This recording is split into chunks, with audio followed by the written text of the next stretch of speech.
back. So, today's talk, positive thinking. Yeah, think positive.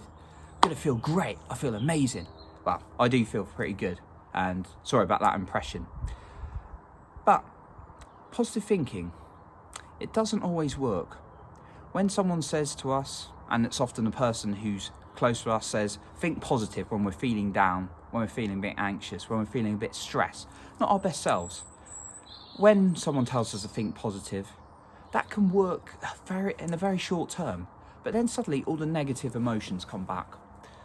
All the bad feelings, the worries, the anxiety, if you will, a number of emotions, comes back and we think, oh, I feel rubbish again. In a real struggle. I've been there, just trying to think positive. But what you've got to do is take consistent actions and habits, as I'm always saying, to make you have more of a positive mindset in the longer term.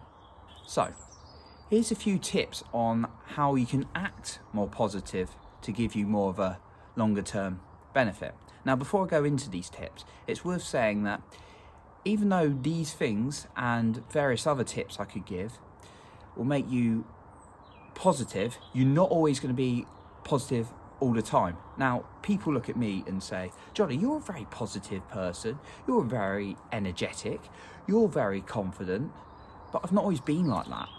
And I'm not always like that all the time. There are days when I get really down, days where I get anxious. But I know by taking positive actions, I'm going to be able to get me into more of a positive mindset again.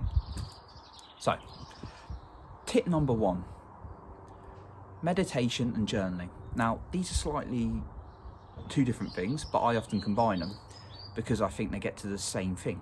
So when you meditate, you're able to connect to yourself now, able to understand what's going on inside of you, rather than worrying about what's going to happen in the future, anxiety, or worry about what's happened in the past, where depression comes in a little bit. Focusing on you now allows you to understand what those negative things are right now in your mind, and actually understand if your brain's overgeneralizing or making a problem worse than it is. And often your brain will do that because it's trying to look out for dangers to keep us safe. And then the journaling can come into it a little bit. So really asking yourself questions and then writing down answers, that's how I journal personally, can really help you get to the root cause. And when you get to the root cause of your struggles and your emotions, it can help you identify what you might need to do going forward. So ask yourself questions such as, what can I do to feel better? What is the next step I can take? Now, this is a much better approach than necessarily worrying on something and then trying to fight it off, because it's only going to come back. It's not going to go away. It's only going to come back stronger. My next tip is exercise. Now, exercise, as many of you will know, produces endorphins, a feel-good chemical in the body. And we feel great, whether that's a brisk walk, a run, or an intense workout, doing a bit of weights. Yeah, I'm trying to do the action again, but I'm not sure that's really a weight action. But when you do those things, it can make you feel a lot better, because taking regular exercise is going to make you feel better and therefore enable more of a positive mindset. The next tip is similar, but slightly different. Diet. What you eat and drink.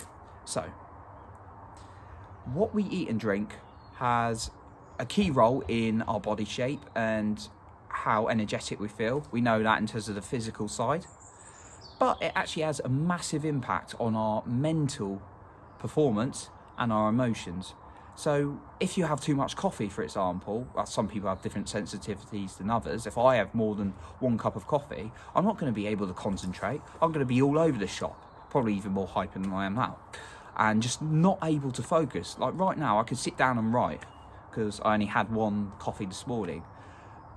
But another example, if you had too much sugar, you might not be able to sit down and focus. If you had a heavy night out the night before on the alcohol, been there many times, I'm not able, like for example, I'm not able to focus on doing half the work I do in these days when I'm fresh and been eating well.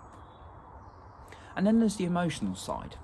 So what you eat and drink has has a bit of an impact on how you feel. So if you have too much sugar, that's been linked to anxiety, for example. So even though I'm a vegan, if I haven't mentioned that already, when I have too many vegan chocolate sugary treats, the vegan chocolate, I basically start to feel quite anxious and worried about things than I do if I'm eating some fresh fruit or natural foods like nuts or vegetables or beans or these other good nutritional sources. And likewise with alcohol, when I go out, when I've been out for a night out in the past, I've felt a really good buzz. I feel great about it in the short term, but then the next day I can feel terrible, absolutely, not just physically, but really anxious, really down about life.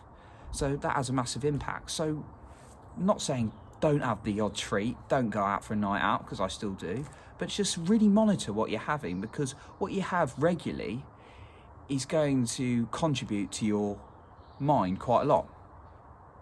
The next tip is the information and the media you're taking in. So we're full of all sorts of media today on our phones, on our tablets, on our laptops. So whether that's social media, whether that's the news, whether that's podcasts, anything, we've got information coming to us all over the place. And again, I like to emphasize, I'm not saying don't watch that Netflix series, don't go on social media, because I do those things. I watch Netflix to chill out, I go on social media to contact people I like to keep in contact with, or I might like to promote some of my stuff and try and give value out to people. But if you're constantly on social media, for example, and you're scrolling stories, comparing yourself to others, it's going to create quite a negative mindset, as opposed to listening to motivating, uplifting podcasts or reading a book that's going to help you personally improve your life and feel good about yourself. And then the final tip, people. The people you hang out with. Now, there's two types. There's the people who are close to you, who you can't necessarily get away from, so whether that's a close family member or perhaps a work colleague. And then there's people you choose to hang out with and spend your time with, who you might have a bit more of an opportunity to not hang out with. So the people that are close to you, that need to still be in your life, but might be a bit negative, you can choose not to engage in arguments or things that you don't agree on, because you're only going to make you both feel down. So just, it's not worth it. And that's the same with work colleagues that you might not necessarily agree with things on. Just don't get into arguments to bring you down. And then the people you hang out with. So if someone's really negative, pessimistic, dragging you down, why would you want them to keep piling that negativity onto you? You can choose to not associate yourself with them, and actually by doing that might be doing them a favour. By not hanging out with them, they'll start thinking, oh, why aren't they hanging out with me? Oh, maybe it's because I'm being a bit negative. If you tell them that might really help them, because then they'll start thinking, oh, I need to be a bit more positive about life. I need to start being a bit more optimistic and start doing more positive things. So really, by the people you hang out with, that can play an impact on how positive you feel as well. So those are just a few tips I've given today. There's many other things you can do, positive actions and habits you can put in place to make you feel good. Remember, do them consistently. But what I'm trying to say is, trying to think positive and overcome the negative thinking is not going to be a good long-term solution. You've got to apply things in your life that are going to give you more of a positive mindset in the long term. So today I want you to think about what you can do to put more positive actions and habits into your life. Out of the list of 5 I've said, maybe just start with a couple of things, or maybe there's other things you can do that are going to encourage more positive actions and therefore lead to a better, more positive mindset in the long term. So if you'd like to find out any more from me, whether it's my blogs or my books or anything on me, or contact me, just go onto my website, it's johnnypardo.com. Or for any of my social medias, just type in Johnny Pardo into Facebook, Instagram, LinkedIn, YouTube, Spotify, Anchor, or for any of my books, it's Amazon. So keep taking positive actions and habits, everyone, and I'll speak to you in the next talk. Thank you.